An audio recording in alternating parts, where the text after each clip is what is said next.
자, 이번 시간은 구조 측면에서 이제 C와 자바를 한번 비교하면서 설명을 하도록 하겠습니다. 자, 먼저 이제 첫 번째로 C에 있는 그 함수와 파일하고 그 다음에 자바의 클래스하고 메서드를 한번 비교를 한번 해보도록 하겠습니다.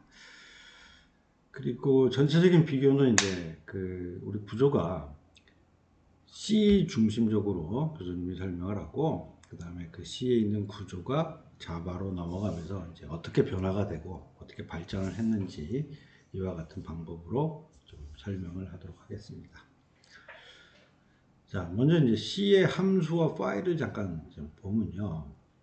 우선 보면 우리 알다시피 이제 .c라고 하는 메인 함수가 들어가 있는 파일을 보면 보통 이제 include 헤더 파일을 하겠죠. 그 다음에 메인 함수가 있고, 그 다음에 또 붙어 있는 다른 일반 함수들이 있겠죠. 그 다음에 또한 이제 다른 .c 파일이 하나 만들어지면 또 거기에 마찬가지 일반 함수들이 쭉 들어가 있을 겁니다. 자, 그래서 뭐 우리 다 알다시피 이 전체를 묶기 위해서 요 include 헤더 파일에다가 모든 함수에 대한 목록들을 다 여기다 기록을 하게 되겠죠. 그리고 실제 이제 우리 그 개발 환경에서는 이제 단순하게 컴파일하고 실행을 하지만, 실제는 이제 이런 것들을 컴파일하고 링크하기 위해서 우리가 이제 스크립트를 막 쭉 만들어 놓고 여러 그 다른 디렉토리에 있는 .c 파일들도 다 엮어서 이렇게 한꺼번에 좀 실행 파일로 만드는 부분들로 진행을 하게 됩니다. 자, 그럼 이 구조를 잠깐 보면, 우선 이 함수라고 하는 것들은 일단 우리가 그 개발을 해야 되는 개발 기능들, 이런 개발 기능들을 그 divide and conquer라고 하는 이런 개념들이 있어요. 그래서 이 기능들을 맨 처음에 큰 기능으로 구분을 하고, 그 다음에 다시 큰 기능을 또 중기능으로 구분을 하고, 그 다음에 또 다시 중기능을 소기능으로 구분하고, 자, 이와 같은 이제 방식으로 이제 위에서부터 아래로 내려가면서 자꾸 이렇게 나누는 거죠. 나누어서 이런 기능들을 만들어내고, 뽑아내고, 그 다음에 이 기능들을 함수로 매핑을 해서 이와 같이 함수들로 이제 하나씩 다 정의를 해서 개발하게 됩니다. 그리고 통상 이제 이 .c라고 하는 물리적인 이 파일 단위로 대부분 개발자한테 이제 할당을 하게 되죠.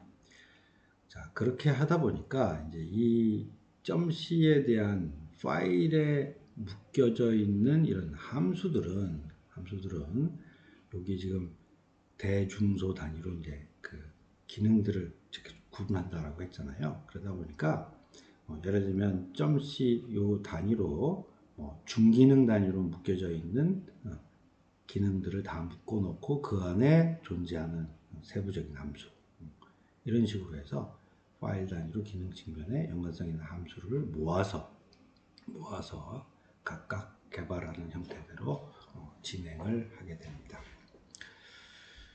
자, 그러면 이제 여기에 반해서 이제 자바에 대한 구조를 한번 봅시다. 우리 자바는 이제 다 여러분들이 알다시피 기본적으로 객체지향 개념으로 클래스들을 다 도출하죠. 그죠? 클래스들을 다 도출하게 되고, 그 다음에 또 도출한 이런 클래스들은 통상 물리적인 파일 하나, 즉 .java라고 해서 하나씩 1대1로 매핑을 해요. 물론 .java 안에 클래스 안에 또다시 클래스를 정의하는 것이 문법적으로는 가능한데 통상 그렇게 하지 않습니다. 그래서 보통 클래스 하나당 물리적인 파일 한 개로 매핑을 해서 단위를 나누고요. 그 다음에 이 클래스 안에 존재하는 메서드. 자, 교수님 여기 지금 메서드만 얘기를 해놨는데, 원래 클래스 멤버는 메서드, 필드, 생성자, 이렇게 멤버가 3개죠. 자, 그래서 객체의 동작에 해당되는 부분을 뽑아서 우리가 메서드로 정의를 하게 되고, 그 다음에 속성에 대한, 즉 정보에 대한 부분들은 필드로 정의하게 되는 것이 자바의 기본적으로 이제 만들어지는 구조가 되겠습니다. 자, 그럼 요건 이제 결론적으로 한번 비교를 한번 얘기를 하자면, 실제 C는 보면 기능 측면으로 쭉 구분을 해서 함수를 만들어내는 이런 구조를 가지고 있는 것이 특징이고요. 그 다음에 이와 같은 C의 함수 측면을 가지고 결국 자바에서는 객체 지향 개념을 도입을 한 거죠. 도입을 해서 실제 클래스라고 하는 것으로 객체를 추상화시킨 클래스라는 것으로 뽑아내서 우리가 쫙 정의를 한 다음에 다시 그 안에 존재하게 되는 메서드로 정의를 하게 되죠. 즉 결국 이제 함수의 묶음이 클래스로 이렇게 발전을 한 것이고, 다시 그 클래스 안에 있는 메서드들은 다시 함수가 이 메서드로 대응을 해서 발전을 했다라고 생각을 하면 될 것 같고요. 자, 그 다음에 이제 C 파일은 지금 얘기한 것처럼 대부분 이제 .c라고 하는 거는 기능적으로 뭔가 연관성이 있는 그룹 단위로 묶는 게 일반적이라고 했어요. 자, 그런데 자바는 이렇게 클래스 단위로 파일을 만들어내고, 그 다음에 클래스의 동작이 메소드로 정의가 된다라는 부분이 차이점이 되겠죠. 자, 그래서 이제 좀 보면 우리가 이제 이 C로 개발을 할 때 이 함수라고 하는 이 함수의 그 크기, 그러니까 이제 우리 영어로는 그래뉴리티라고 하는 이런 얘기를 하는데, 이제 밀입자, 입자, 뭐 이런 그 얼마만큼 밀도, 크냐 작냐라고 하는 그런 부분들을 얘기를 하는데, C는 좀 개발자가 어떻게 이 기능을 구분하냐에 따라서 어떤 개발자는 굉장히 큰 기능을 이 함수로 매핑을 해서 개발을 할 수도 있고요. 아니면 또 어떤 개발자는 기능을 또 나누어서 아주 세부적인 단위로 나누어서 그것을 함수로 개발할 수도 있습니다. 그러다 보니까 아무래도 C로 개발할 때는 좀 이렇게 보면 개발자의 주관이 많이 이렇게 개입이 돼서 개발이 됐다라고 볼 수가 있어요. 근데 이제 상대적으로 이제 자바 같은 경우에는 우리가 객체 지향 개념을 가지고 이제 클래스를 뽑다 보니까, 그 다음에 이제는 뭐 클래스를 뽑을 때도 나름대로 이제 많은 이제 가이드들이 있어요. 가이드들이 있어서 그에 따라서 어느 정도 어느 개발자가 이 클래스를 정의하고 메소드를 정의하더라도 그 부분들이 어느 정도는 비슷하게 되는 그런 쪽으로 우리가 할 수 있다라는 것이 이제 자바에 오면서 발전이 됐다라고 얘기를 할 수가 있겠습니다. 자, 다음은 C에서 얘기하는 이제 전역 변수, 지역 변수하고 자바에 있는 필드와 변수라고 하는 부분을 한번 비교를 해보도록 하겠습니다. 자, 먼저 C 같은 경우에는 우리가 이제 전역 변수는 결국 모든 함수에서 사용 가능하기 때문에 보통 메인 함수 위에 이제 전역 변수를 정의를 하게 되겠죠. 정의를 하면 모든 이제 이 밑에 있는 메인 함수뿐만이 아니라 일반 함수에도 다 이 전역 변수를 같이 공유해서 사용을 할 수가 있는 것이죠. 또한 만약에 이제 물리적인 파일이 다르다면 다른 파일에서는 이제 extern이라고 하는 부분을 전역 변수 앞에다 붙이기만 하면 또 마찬가지로 여기도 전역 변수를 같이 공유를 해서 다 같이 쓸 수 있는 구조가 되겠습니다. 자, 그러다 보니까 이제 이것은 물론 이런 경우도 있죠. 만약에 특정 내가 AAA.C에서만 요 전역 변수를 사용할래요 라고 생각을 한다면 이 전역 변수를 정적 전역 변수로만 만들면 다른 .C 그 파일에서는 실제 사용할 수 없는 부분도 제어가 가능하긴 합니다. 자, 그 다음에 이제 뭐 지역 변수 같은 경우에는 우리가 알다시피 중괄호 붙인 이 내에서만 유효한 것이 지역 변수죠. 그래서 만약에 이제 이 중괄호 벗어나서 다른 쪽에서 이제 똑같은 이름으로 지역 변수를 정의를 했다라고 해도 그것은 상관이 없죠. 각각 따로따로라는 얘기죠. 자, 그러면 이런 C에 있는 전역 지역 변수가 있다면 이제 자바는 자바는 필드와 변수라는 개념으로 이제 구분이 되겠죠. 자, 그러면 이제 자바는 조금 다른 시각으로 쳐다보는데, 앞에서도 얘기를 했지만, 객체 지향 개념으로 이제 우리가 클래스를 뽑는다라고 얘기를 했잖아요. 그래서 이제 클래스들을 쭉 뽑아내다 보면 좀 이렇게 이제 분류가 됩니다. 공통 성격의 클래스들과 그 다음에 일반적인 성격의 클래스로 좀 구분이 돼요. 자, 그러면 이제 공통 클래스에 대한 예를 교수님이 하나 얘기하는데, 이제 사용자 클래스라고 하는 이런 부분이 하나 예제가 될 것 같아요. 자, 이제 우리 업무적으로 한번 봅시다. 실제 내가 로그인한 그 사용자에 따라서 이 사람의 권한이 한정이 되기 때문에 그 사람이 실제 등록한 내용 자체만 다시 수정할 수 있고 삭제할 수 있고 이런 이제 권한 체크들을 우리가 계속 하거든요. 그러다 보니까 뭐 예를 들면 뭐 만약에 이제 재고 입출고라든지 이런 부분도 자기가 담당하는 영역 창고나 그 다음에 물품에 대한 범위가 있기 때문에 일반적으로 재고 관리를 하면서 입출고를 하는 처리를 담당하는 클래스가 있다면 항상 그런 부분을 체크를 하기 위해서 항상 사용자 클래스라는 것들을 이제 인풋을 시켜서 그 안에 들어가 있는 사용자에 대한 정보와 관련된 필드들은 항상 공유를 이렇게 해야 되는 부분들이 있는 것이에요. 자, 그러다 보니까 실제 C에서 얘기했던 이제 전역 변수는 결국 여러 함수에서 공유를 하자라는 그런 개념이었죠. 자, 그래서 자바 같은 경우에는 실제 공유가 필요한 필드들이 있다면 그걸 지금 그냥 공통 필드라고 이름을 줬는데 공유할 필요가 있다면 결국 인풋을 해당되는 그 공통 클래스를 인풋 시켜서 마치 내가 정의한 필드처럼 마음대로 사용하게 되면서 또 다른 일반 클래스도 그 공통 클래스를 인풋을 하면 공통처럼 내 것처럼 사용할 수가 있는 것이죠. 그래서 마치 전역 변수와 같은 효과를 낼 수가 있는 것입니다.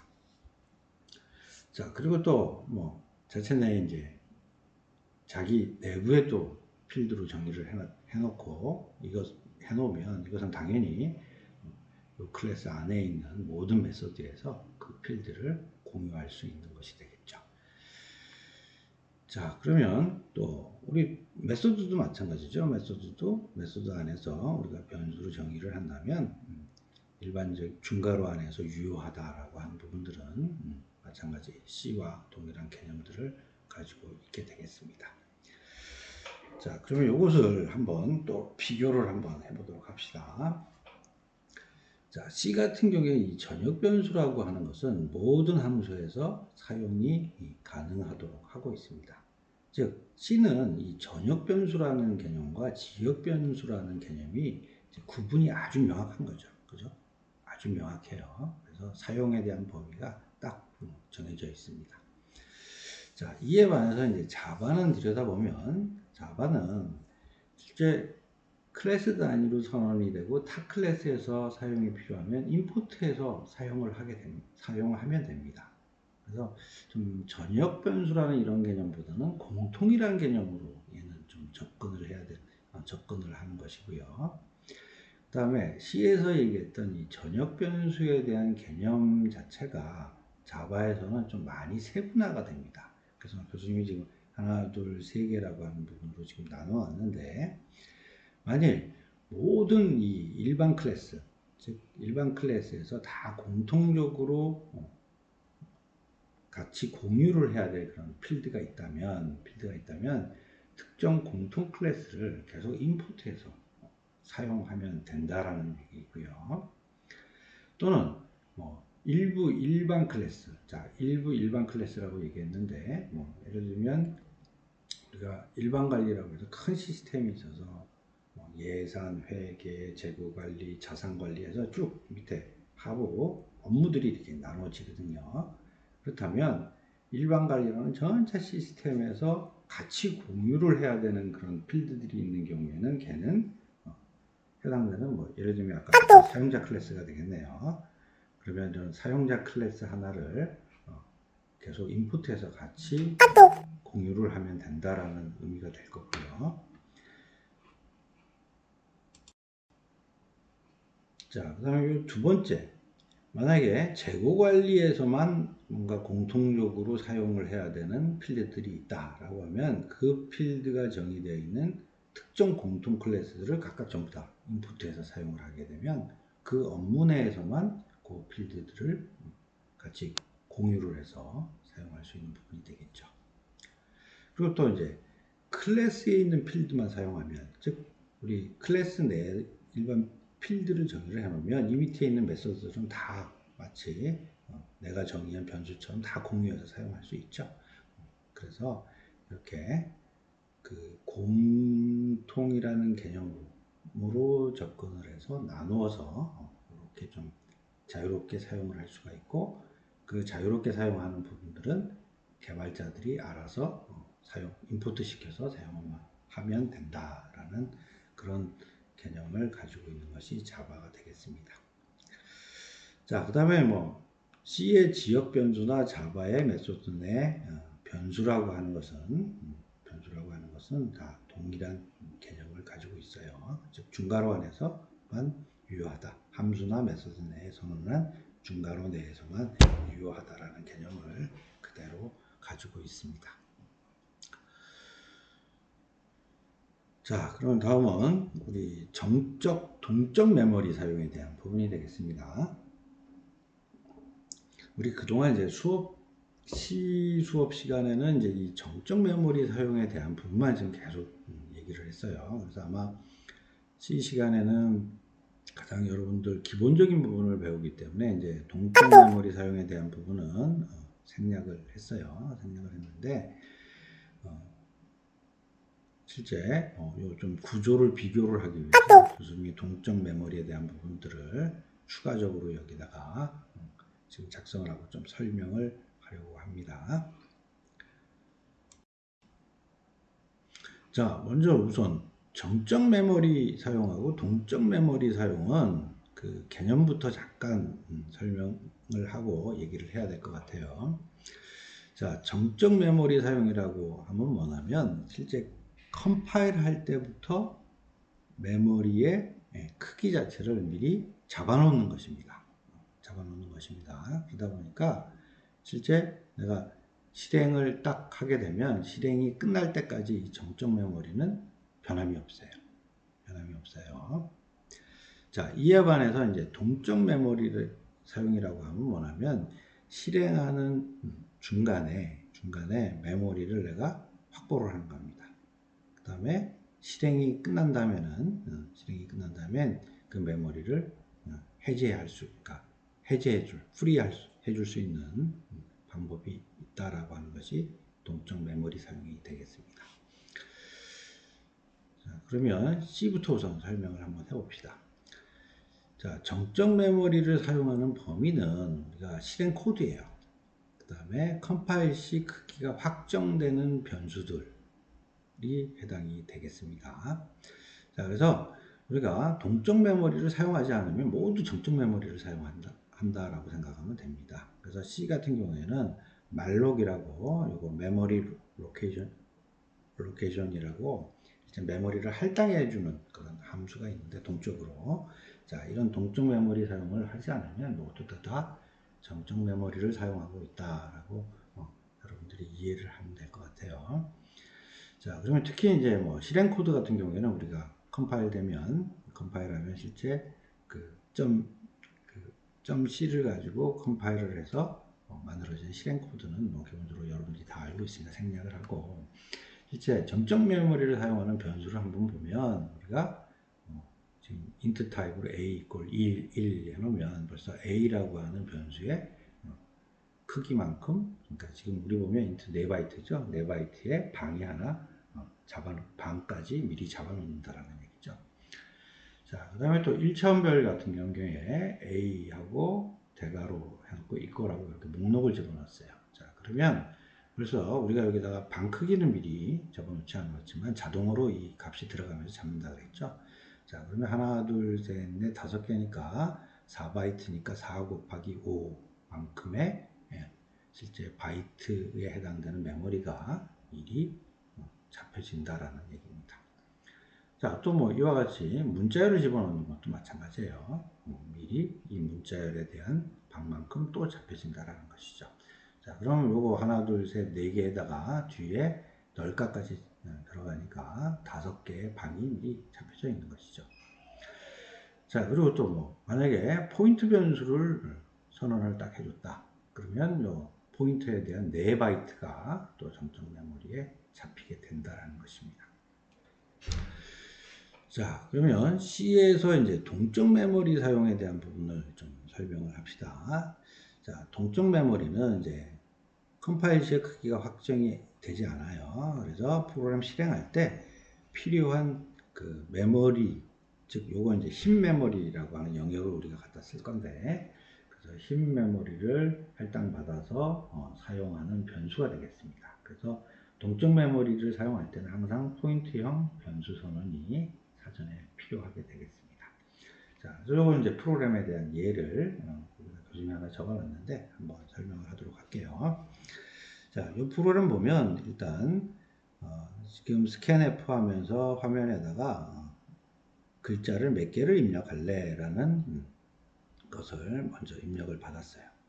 자, 그러면 이제 말록이라고 실제 메모리를 할당을 받는 함수예요. 자, 근데 여기다 얼마만큼, 어떤 크기만큼 받을 거냐 그랬더니 지금 앞에서 입력한 개수 곱하기 int 타입의 크기만큼, 만약에 3이라고 입력을 했으면 3 곱하기 int의 타입이니까 4바이트죠. 그러면 3, 4, 12바이트만큼 메모리를 동쪽으로 할당을 받아서 자, 그것을 포인트형, int 타입 포인트형으로 형변환을 해서 여기 포인트 ptr이라고 정의한 변수에다가 집어넣는 것입니다. 자, 그러면 여기 지금 이제 포인트 변수는 위에서 얘기했듯이 실제 정적 메모리에서 미리 잡혀져 있는 거고요. 그쵸? 여기 이제 주소를 담아야 되니까 잡혀져 있는 거고, 여기 있는 실제 담아야 할 그 데이터들을 동쪽으로 할당을 해서 거기에 대한 주소를 여기다가 집어넣게 되는 것입니다. 자, 그러고 나서 이제 그 다음에 이제 프로그램들 보면 이제 하나씩 입력을 받아서 만약에 3이라고 여기다 입력을 했으면 총 숫자 3개를 하나씩 받은 다음에 자, 그것을 하나씩 여기 그 포인터 변수에다가 하나씩 받아들인 거죠. 넣어놓고 그 다음에 여기서 하나씩 꺼내면서 출력을 한 이제 프로그램이 되겠습니다. 그리고 특히 이제 말록이라고 하는 함수를 쓰면 반드시 요 정의된 포인트 변수를 매개 변수로 해서 풀이라고 하는 함수를 꼭 불러줘야 됩니다. 만약에 풀이라고 하는 함수를 불러주지 않고 막 프로그램을 짜놓게 되면 점점 메모리가 막 점점 꽉 차는 거예요. 찼다가 나중에 이 프로그램이 확 멈춰버리는 거죠. 확 멈춰버리는 이런 불상사가 생기기 때문에 반드시 동적 메모리 할당은 사용이 끝나면 필요한 만큼만 그 크기를 할당을 받아서 사용하고 끝나면 반드시 이제 프리를 시켜줘야 된다라고 하는 부분이 굉장히 중요한 얘기입니다. 자, 그러면 이제 C에서 동적 메모리 사용에 대한 장점을 한번 보자면, 자, 메모리를 딱 실행할 때 필요한 만큼만 딱 사용하고, 딱 사용이 끝나면 프리 시켜서 딱 놔주고, 그래서 다른 프로그램에서 이 메모리를 사용할 수 있게끔 해준다라고 하는 큰 그런 장점이 있어요. 그러니까 굉장히 그 메모리를 아주 효율적으로 쓰는 것이죠. 그렇죠? 필요할 때 필요한 만큼만 딱 쓰고 딱 쓴 용도가 끝나면 바로 프리 시켜서 다른 쪽에서 그 메모리를 사용할 수 있게 해주는 그런 굉장히 큰 장점을 가지고 있어요. 자, 근데 이제 뭐 좀 단점이라고 한다면 이제 사용 후에 반드시 프리를 시켜야 된다. 안 그러면 큰 문제가 생긴다라는 부분이라 이건 잊지 말아야 된다라는 부분하고, 그 다음에 이렇게 동적 메모리 사용과 관련된 부분들을 개발자가 직접 일일이 하나씩 전부 다 그 크기만큼 다 계산해서 할당하고 하는 것들을 일일이 다 직접 제어를 해야 된다라는 이런 부분들이 존재를 하고 있습니다. 자, 그러면 여기에 반해서 우리 이제 자바는 어떻게 하는지 한번 얘기를 한번 해보도록 합시다.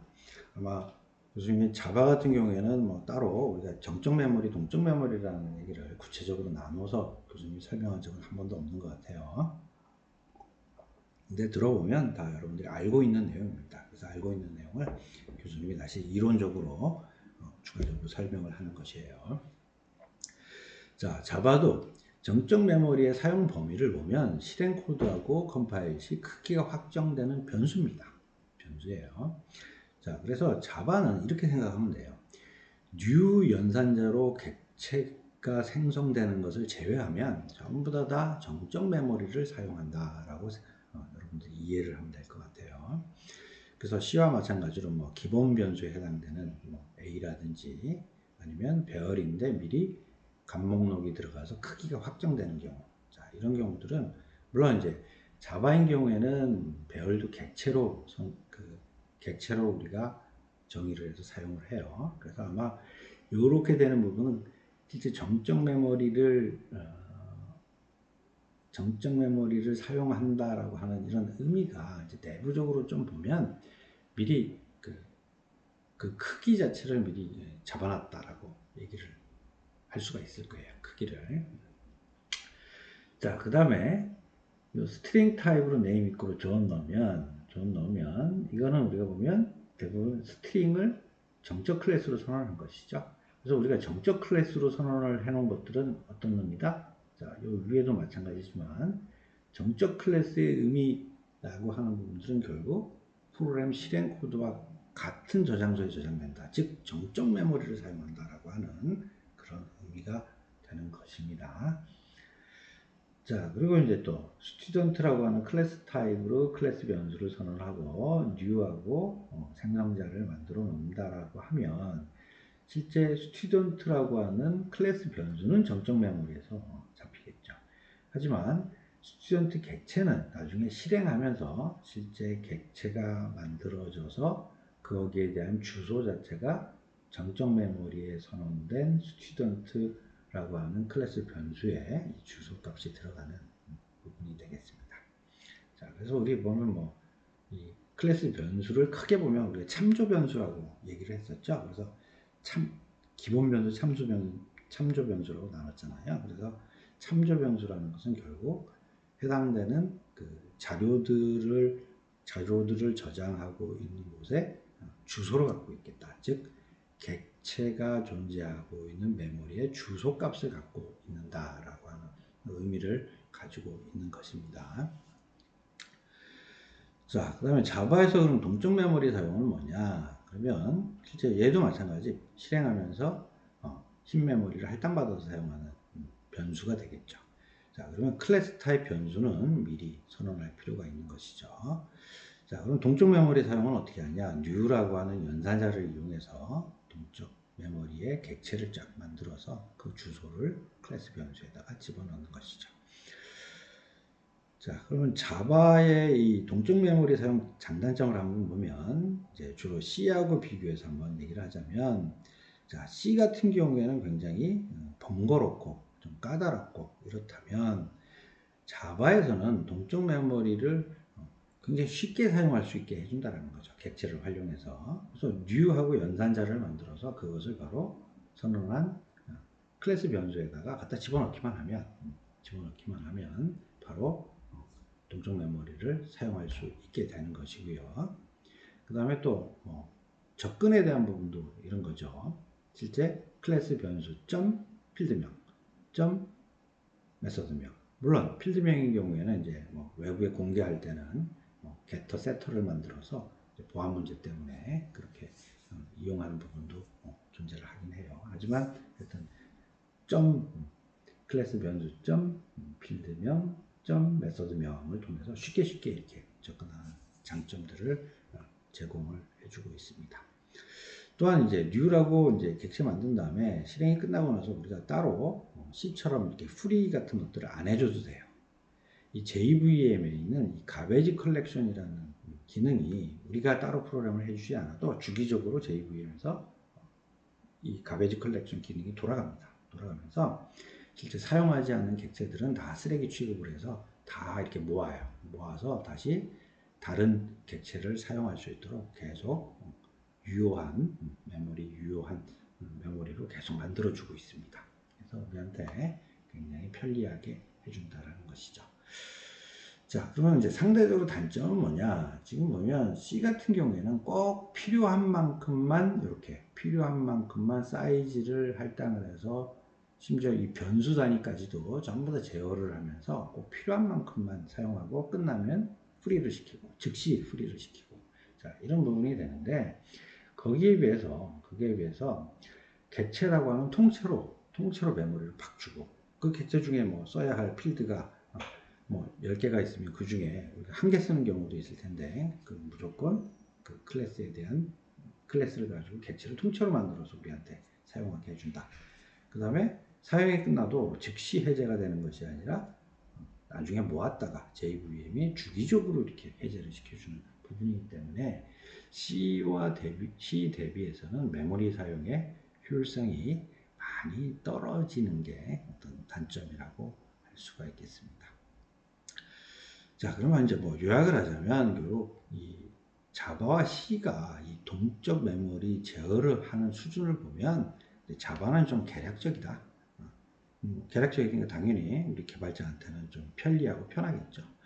그리고 C는 굉장히 세부적이다. 자, 개발자가 이제 까다롭고 개발자가 더 해야 되는 일만큼 굉장히 제어 자체는 아주 세밀하게 잘 할 수 있다라고 하는 결론이 되겠습니다.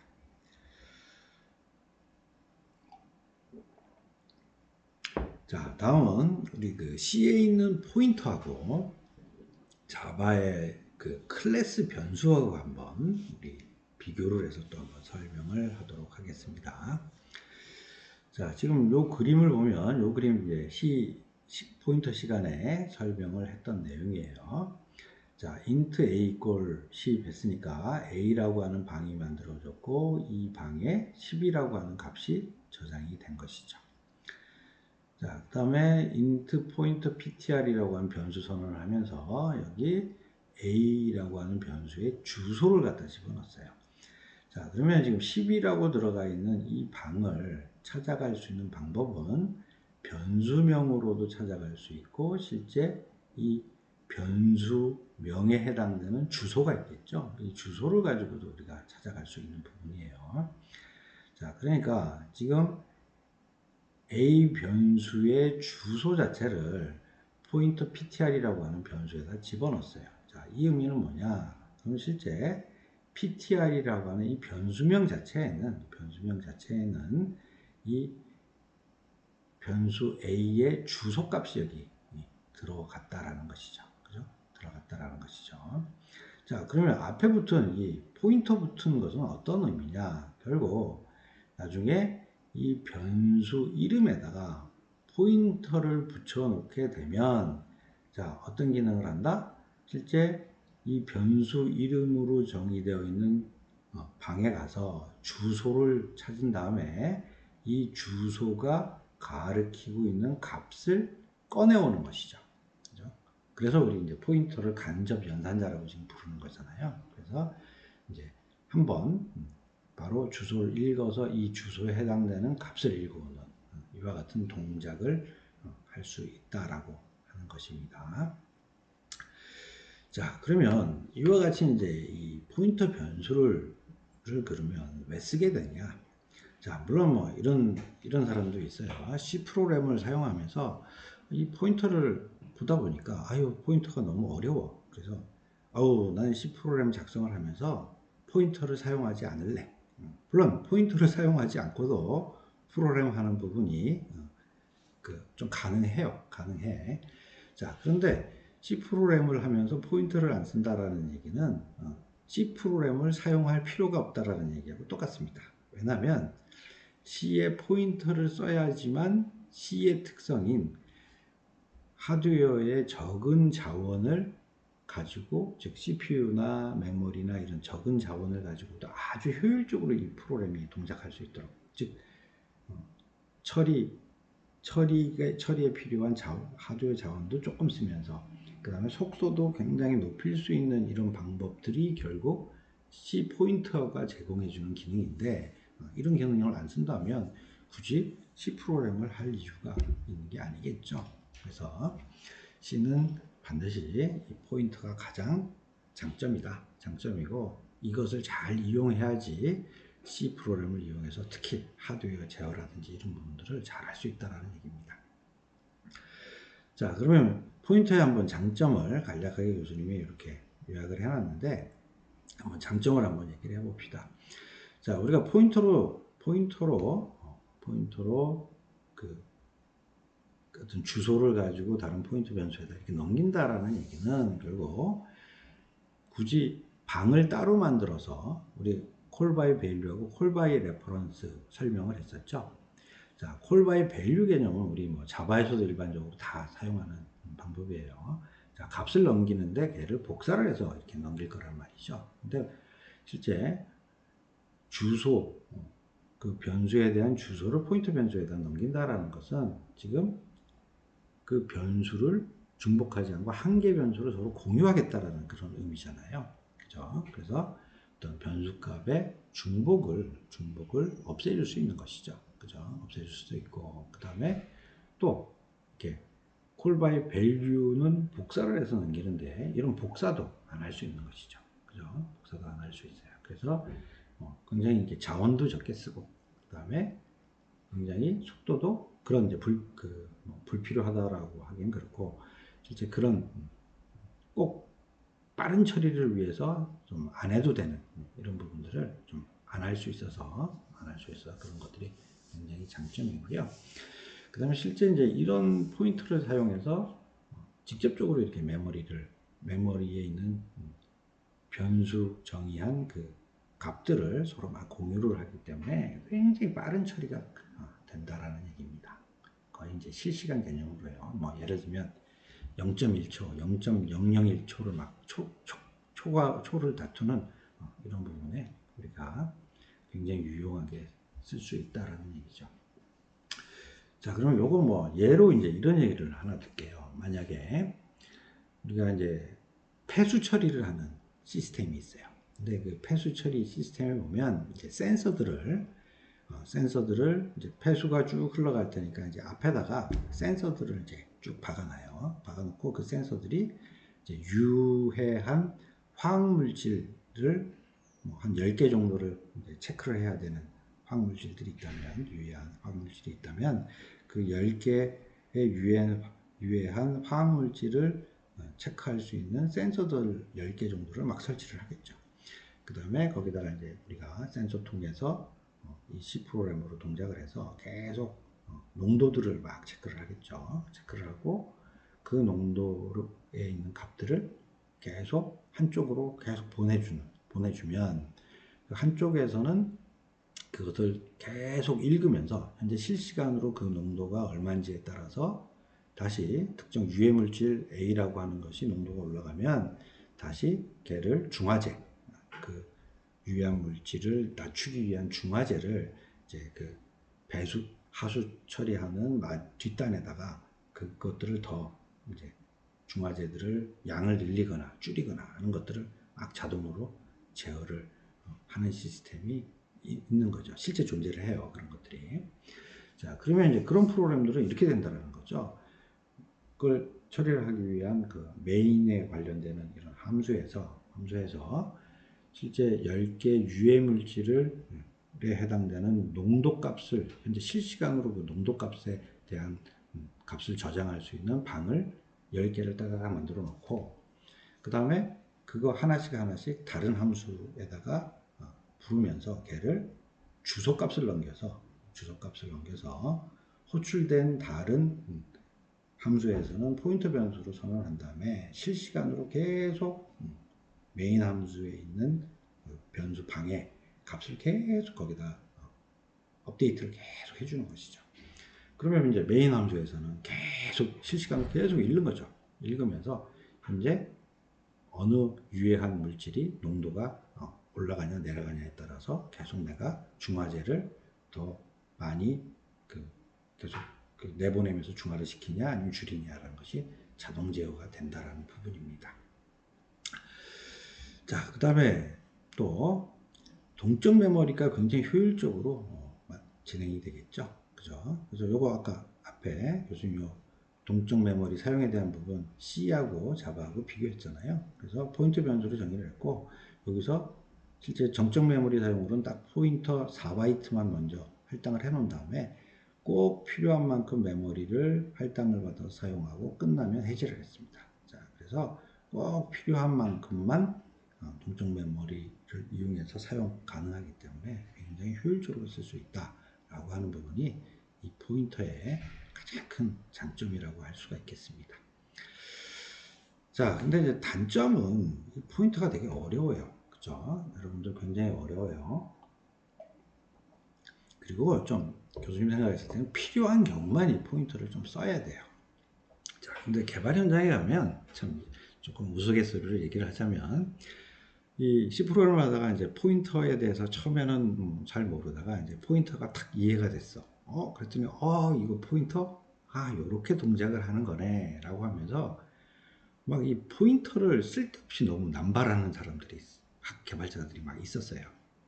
그래서 이 포인터라는 게 원래 여러분들 지금 그 C 수업 시간에는 교수님이 이제 포인터 한 개 붙은 것만 가장 기본적인 것만 하고 수업을 했는데 이제 이 포인터라는 것은 이제 이중 포인터 2개 붙이고 3개 붙이고 4개 붙이고 이게 다 가능해요. 문법적으로는. 그런데 이 포인터를 많이 붙이면 붙일수록 이 프로그램 보는 게 쉽지가 않아요. 자, 만약에 메인 함수에서 주소 넘겨서 포인터 하나 붙이고요. 또 그 함수에서 또 다른 함수 붙이면서 주소를 넘기면 다시 받는 쪽에서는 포인터 2개를 붙여야 되는 것이거든요. 자, 그러다 보면 이게 포인터 붙이면 붙일수록 계속 계속 주소 넘긴 함수를 찾아가면서 봐야 하는 이런 번거로움들이 존재를 합니다. 그래서 너무 이렇게 좀 꼭 필요하지 않은데 막 사용하는 것은 권장하지 않습니다. 그래서 꼭 필요한 경우만 써야 한다. 자, 그런데 이제 구조적으로 보면 이중 포인터 정도는 사용이 불가피해요. 이중 포인터 정도는 사용이 불가피해요. 그래서 그거는 교수님이 요거 전체 슬라이드 설명하고 다음 페이지에 넘어가서 조금 더 예제 프로그램을 교수님이 만들어 놨는데 그걸 가지고 좀 더 설명을 하도록 할게요. 자, 그러면 C에 대한 포인터 얘기를 했으면 자, 여기에 대응하는 우리 자바의 클래스 변수를 한번 보도록 합시다. 자, 우리 이제 클래스 변수는 참조 변수, 즉 주소 값을 갖고 있다라고 하는 참조 변수로 이제 일반적인 명칭을 줄 수 있는 거죠. 자, 근데 이제 우리 사용하는 게 다 자바에서는 클래스 변수니까 자, 클래스 변수 실제 방해 구조를 보면 클래스 변수명이 들어가고 거기에 주소가 들어가고 그 다음에 new해서 생성자를 호출하게 되면 즉 객체가 만들어지면 이 객체의 주소 자체가 여기에 들어간다라는 것이죠. 그죠? 들어가고 실제 여기 객체 안에 있는 필드나 메서드는 실제 클래스 변수점 필드, 클래스 변수점 메서드라는 방법으로 접근을 하면 되겠죠. 자, 그러면 굉장히 우리 포인터에 대한 부분은 C와 비교해서 굉장히 쉽죠. 그죠? 굉장히 쉬워요. 이 포인터에 대한 개념은 이제 여러분들 C 들어와서 아마 대부분 다 모든 사람들이 그래요. C는 들어와서 이제 포인터에 들어와서 많이 헤매고 많이 힘들어해요. 그래서 그게 고비인 것 같아요. 그래서 포인터에 대한 개념을 딱 이해하면 그 다음서부터 이제 또 C의 전문적인 프로그램으로 이제 막 배울 수 있는 이런 수준이 됩니다. 그래서 이제 자바 같은 경우에는 이런 C의 어려움을 당연히 알고 있었죠. 그죠? 자바 개발할 당시에는. 그래서 그렇다면 이와 같은 동적 메모리를 사용하면서 좀 쉽게 자료 접근을 할 수 있는 방법을 많이 고민을 했던 것이죠. 많이 고민을 해서 물론 C 같은 경우에도 좀 자료 접근을 좀 쉽게 하기 위해서 이제 다음 시간에 설명할 스트러트라고 하는 또 자료의 구조체가 있어요. 구조체가 있는데 거기서도 좀 제공을 했지만 그것보다도 이제 자바는 훨씬 더 클래스 변수점, 변수명점, 멤버명이라고 하는 이런 쉬운 방법으로 접근을 하게 해줘서 이제 개발자들이 굳이 주소가 어떻게 됐는지, 주소의 포인터가 어떤지 이런 부분들은 생각하지 않고 쉽게 실제 동적 메모리에 있는 객체들을 접근을 해서 프로그램을 할 수 있다라고 하는 부분들을 우리한테 제공을 해주는 것이에요. 자, 그러면 이제 클래스 변수 객체 포함해서 이제 장단점을 한번 보면 일단 객체 주소 신경 쓰지 않아요. 그죠? 그동안 우리 자바 프로그램에서 뭐 객체 주소가 어떠니 뭐 이런 얘기 우리 그냥 주소 값이 들어간다 끝 했지 더 이상 우리 신경 쓰지 않았어요. 그 다음에 객체 접근도 용이했고 그 다음에 가베지 컬렉션도 자동 처리하고 있고 이런 부분들이 장점이겠죠. 자, 그러면 여기에 반해서 단점은 C에 반해서 동일 하드웨어 환경이라면 C와 대비해서 메모리 효율이라든지 처리 속도라든지 이런 것들이 많이 떨어지죠. 많이 떨어져요. 자, 그래서 이런 메모리 효율이나 처리 속도나 이런 부분도 우리가 요즘에 이제 큰 성능이 아주 좋은 하드웨어 같은 경우에는 C하고 자바하고 이제 실행을 하게 되면 그 실행 속도가 그렇게 크게 차이가 나진 않아요. 근데 그러니까 CPU의 성능도 굉장히 떨어지고 메모리도 아주 적은 이런 환경에서 실행을 하게 되면 C하고 자바하고 성능 차가 굉장히 많이 납니다. 그래서 교수님 같은 경우에도 자바 처음에 시작을 할 때 자바의 어떤 특성을 잘 모르고 있는 이런 당시에 분명히 도입된 하드웨어는 C 기준으로 해서 우리가 성능이라든지 이런 것들을 다 판단을 한 장비들이 지금 들어왔는데 거기서 자바를 가지고 돌리니까 계속 성능에 문제가 많이 생겨서 아주 고생을 많이 했던 경험들이 있습니다. 자, 그러면 우리 이제 한번 이 두 개를 한번 또 비교하자면 결국 C 포인트는 결론적으로 얘기하자면 최소 하드웨어 자원 환경에서 빠른 처리를 위한 방법을 제공을 해준다는 것이죠. 결론은. 그리고 단 까다롭고 정확한 프로그래밍을 개발자한테 요구를 하게 되는 것입니다. 자, 이와 반해서 자바의 클래스 변수 객체 포함해서는 C 대비해서는 풍부한 하드웨어 자원과 JVM 기반으로 쉽고 편리한 프로그래밍을 개발자한테 제공을 해준다라고 이렇게 결론을 내릴 수가 있겠습니다. 자, 그러면 다음 페이지에서는 우선 이제 우리 이중 포인터에 대한 부분을 교수님이 이제 예제 프로그램을 이제 작성을 했는데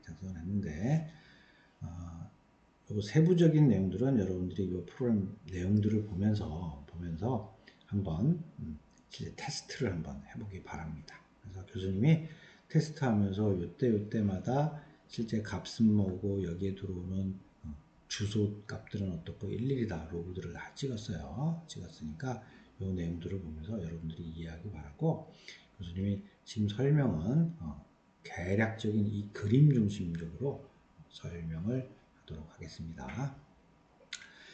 자, 먼저 지금 1번 보니까 int i는 equal 10이라고 하는 값을 정의를 해서 집어넣었어요.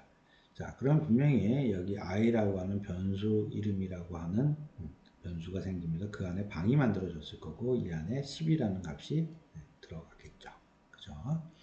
자, 그 다음에 실제 i라고 하는 변수의 주소, 그죠? 주소는 %i 도 마찬가지 이걸 통해서 10이라는 값을 10이라고 저장된 주소가 있을 거예요.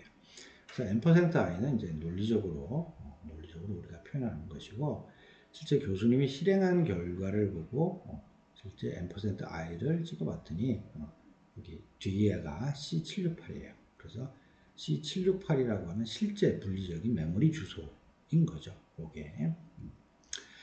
자, 그러면 이제 두 번째 와서 이번에는 포인터 변수인 PINT라고 하는 변수를 정의하면서 거기다가 i라고 하는 변수의 주소를 집어넣었어요. 자, 주소를 집어넣었어요. 자, 그러면 실제 어떻게 되냐면 여기 PINT라고 하는 변수명에다가 변수명이 잡혀진 방에는 실제 요 i의 주소, i 변수의 주소값이 들어가 있겠죠.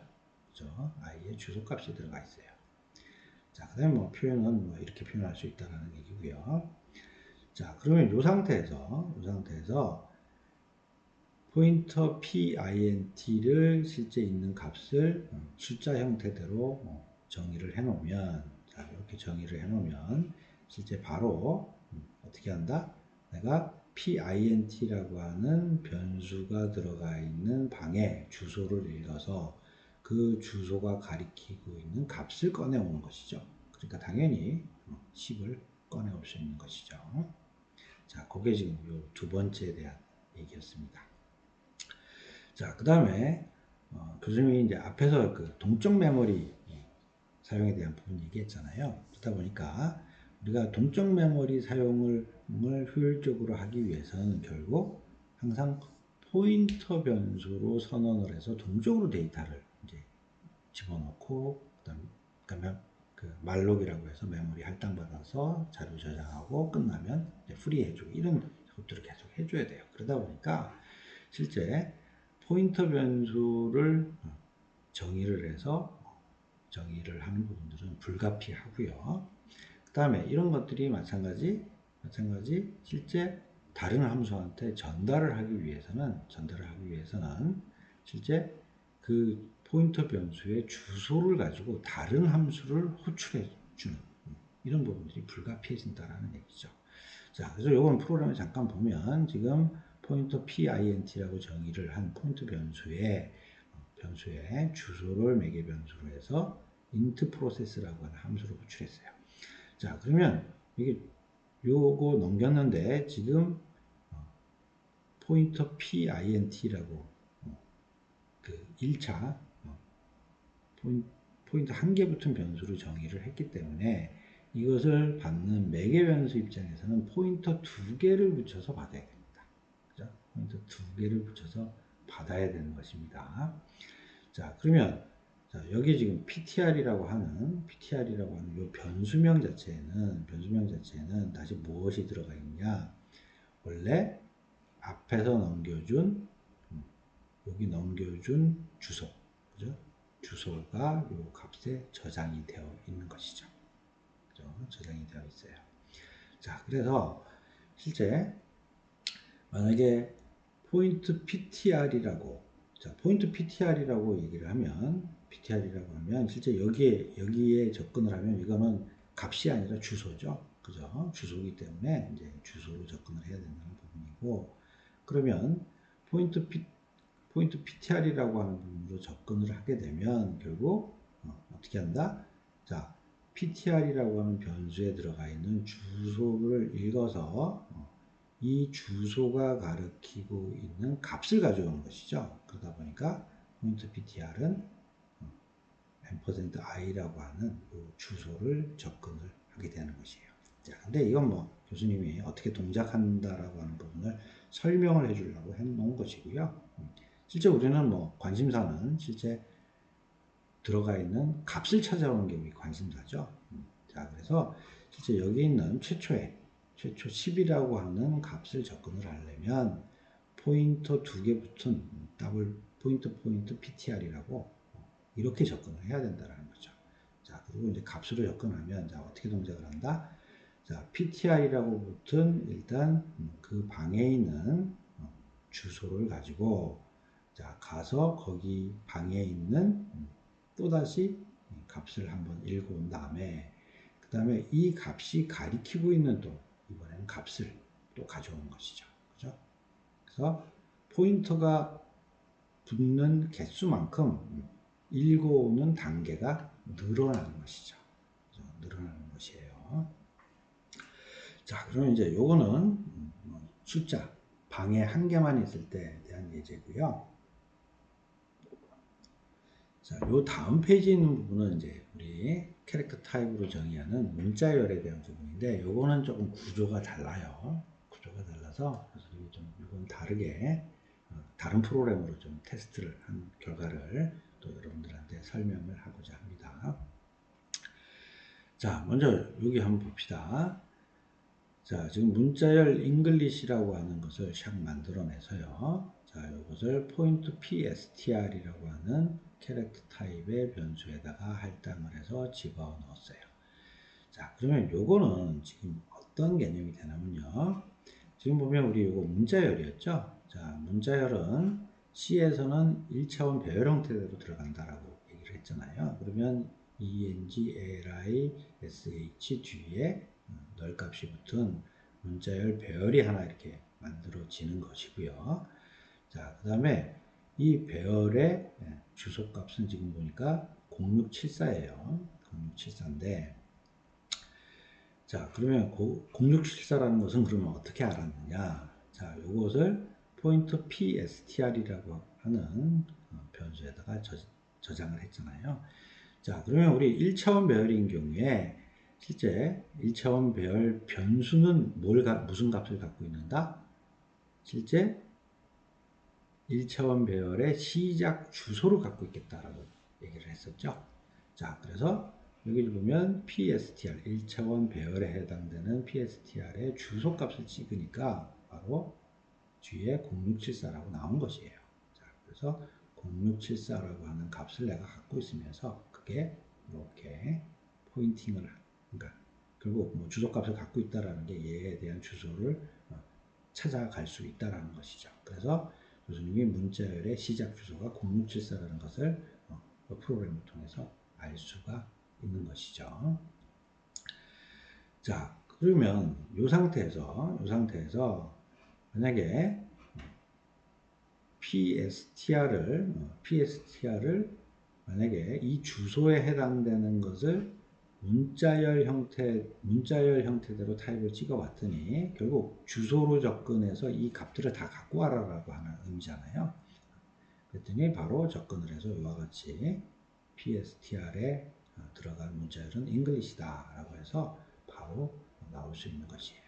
자, 이거 우리 포인트 문자열 시간에 우리 했던 실습, 좀 이해 안 가는 학생들은 그것을 다시 보세요. 보면 이렇게 접근을 해서 찾아올 수 있다는 것이죠.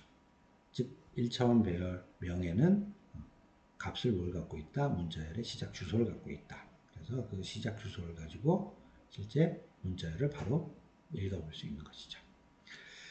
자, 그러면 이 안에 들어가 있는, 자, 교수님이 그래서 하나 테스트용으로 더 하나 만들어 놨는데, 만약에 포인터 PSTR, 자, 우리 포인터라고 해서 실제 이제 포인터 붙었으니까 이제 값을 가져오는 것이죠. 값을 가져오는 것인데, 지금 문법적으로 실제 문자열 전체를 가져오는 것은 C에서 문법 오류가 나요.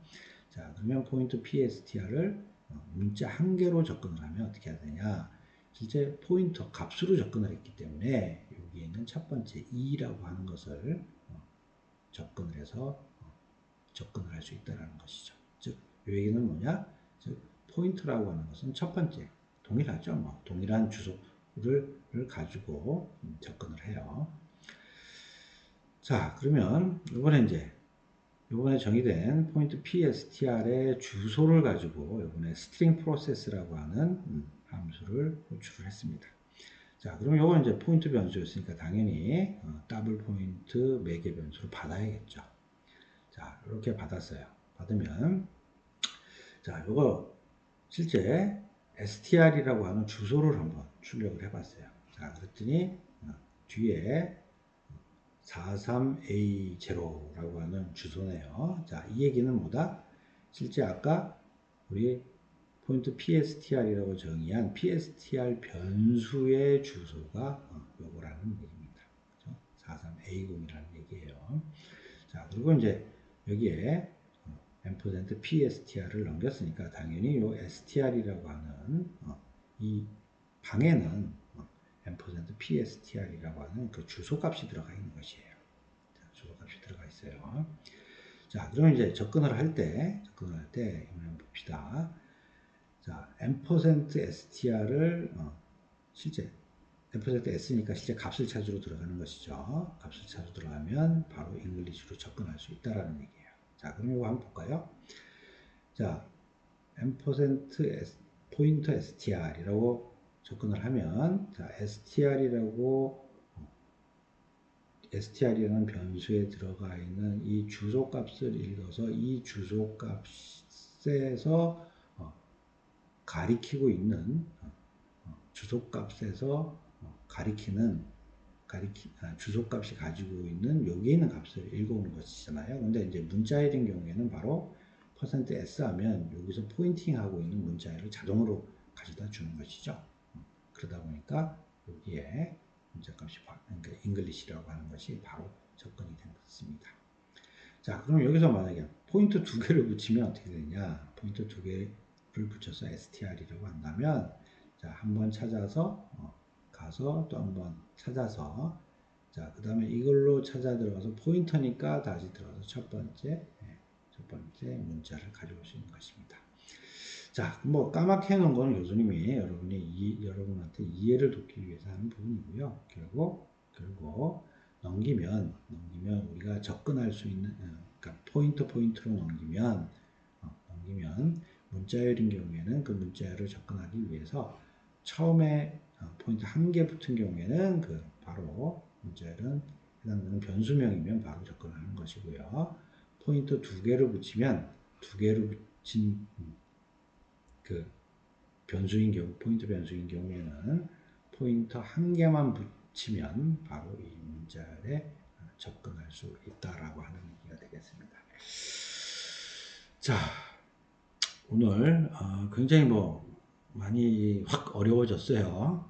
이 구조적인 측면에서 비교를 하다 보니까 굉장히 이제 뎁스가 내려갔고, 앞에 아마 선행해서 앞에 부분을 잘 좀 따라온 학생들은 교수님이 지금 이렇게 비교를 하면서 이래서 C와 자바가 다르구나 라고 하는 것을 느낄 수 있을 것 같아요. 그래서 오늘 강의 내용에 잘 이해가 되지 않는 학생들은 앞에 내용들을 좀 정확하게 이해를 하고 들어와서 이 강의 내용을 좀 들으면 굉장히 좀 이해를 해서 그렇구나. 그래서 이런 차이점이 있구나. 그래서 C를 쓰는 이유가 있고 자바를 쓰는 이유가 있구나.